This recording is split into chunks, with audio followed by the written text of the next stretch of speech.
So Chris, what are some of the stories that you were able to cover while being in a smaller market in Wisconsin? Yeah, small market Wisconsin news is definitely interesting. It's a little different. I mean, I guess it's not that much different than, I guess, what small market Minnesota news would be. But I think about things like the old tractor show in Rudolph, Wisconsin. Stories like that, they're more about the people more than the actual events. Like what I would do is I would go out to these weekend events and I'd try to find like the most interesting characters you could out there. You know, there are these people who are in love with these things that they've been working on. It's a labor of love, and you know, they are so attached to these things. And to hear them talk about the love for the work that they have was really interesting. I think about this guy that I did a story on. He restored this old boat, and this was something that he had worked on for years. He'd spend hours every single night, you know, scraping and sanding and varnishing and just doing coat after coat of you know, the polyurethane he put on to seal the boat. And he loved this thing. I mean, it was his labor of love, and it was stories like that that really helped me tell better people stories. That's what I was taught early on, was to tell good people stories. Include some information in there, make sure people know what's going on, but that's what you connect with when you tell stories about people. There's that emotional connection you just can't duplicate. Now Chris, before we get too far along in the interview, you're clearly growing a mustache. Yeah, you noticed. Thank you. Let's explain to those watching this interview what's the purpose. It is the month of November. November 2012. And it's Movember. A few guys around the station are growing out mustaches to raise awareness for prostate testicular cancer.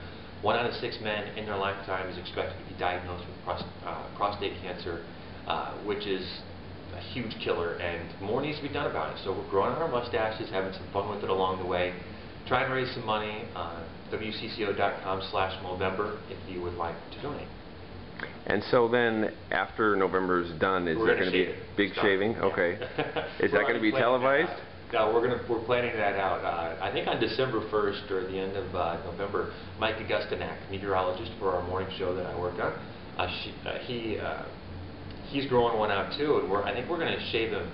We're having someone come in, and we're going to see if they'd shave us with a straight razor live. Ooh. So we'll see how that goes. I've never had a straight razor shave, but I've seen it done, and I've heard good things about it. But I think I'll be more excited just to get rid of it. Maybe it'll get too itchy, and I'll have maybe some stuff stuck in it. I don't know. I don't know what's going to happen in the next few weeks. So probably better to have a professional than maybe shave each other. That could be a little scary. That could get a little weird, so leave it to the pros. But I do know that I'm not keeping it, you know, the first chance I get to shave this thing off, it's gone. Gone, gotcha. So let's go back to your news career. Now you're here with WCCO. How long have you been here now? And what is your focus as far as the types of stories that you cover? Sure. I've been here for about 16 months now, and I've experienced 2 Minnesota State Fairs so far, which I think is really, you know, as soon as you experience the state fair once you're in Minnesota, you really kind of get it. I mean, you get to see so many different kinds of people and talk about so many different kinds of stories. Because really, the state fair is, let's face it, it's everything in Minnesota put in one space over, you know, 10 days. That was a ton of fun. But my focus, really primarily for our morning show, is focusing on the fun and interesting, kind of with a consumer angle. So if I find that's the great thing about my job, is I can find a fun and interesting story, pitch it, usually get it through, and tell some really cool people stories like I was talking about before.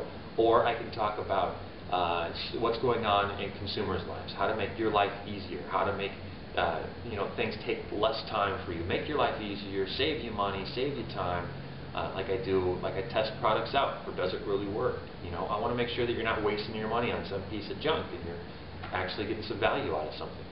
So those are fun. And then so also as far as when can people normally find you? What times of the day are you on the news generally? Monday through Friday for our morning show. Morning show runs from 4:30 a.m. to 7. I usually make, you know, 2 to 4 appearances.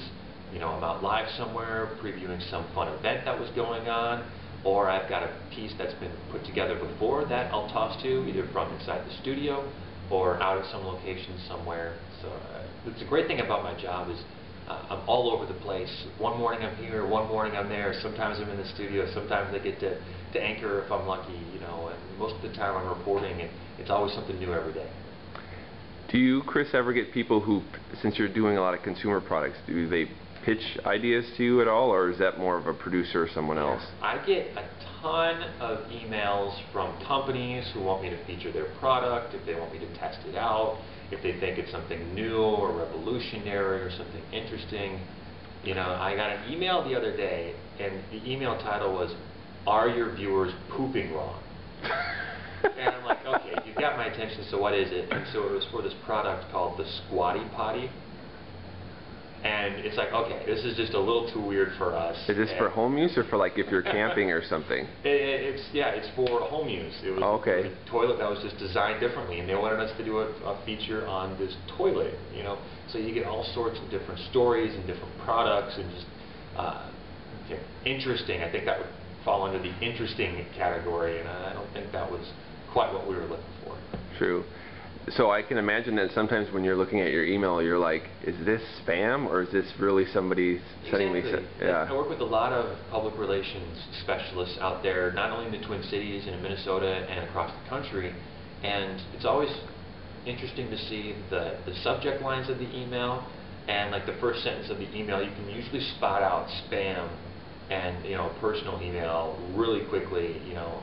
Sometimes it's just, you know, so generic, it's like, you know, "Dear Sir or Madam," and then here's this big long email, and it's like, I'm not going to read that. I mean, right. You know, and then I see that 1,000 other reporters across the country have gotten that too. But what I like is getting a nice personal email from someone who's taken the time to write me a couple paragraphs, you know, kind of explaining what the real story and what the opportunity would be. And over time, you get to know these people, and you get to kind of build a you know, a professional relationship with some of these PR pros around the Twin Cities, most of which are great.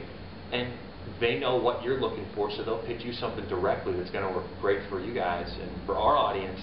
So, I mean, it's a win-win most of the time.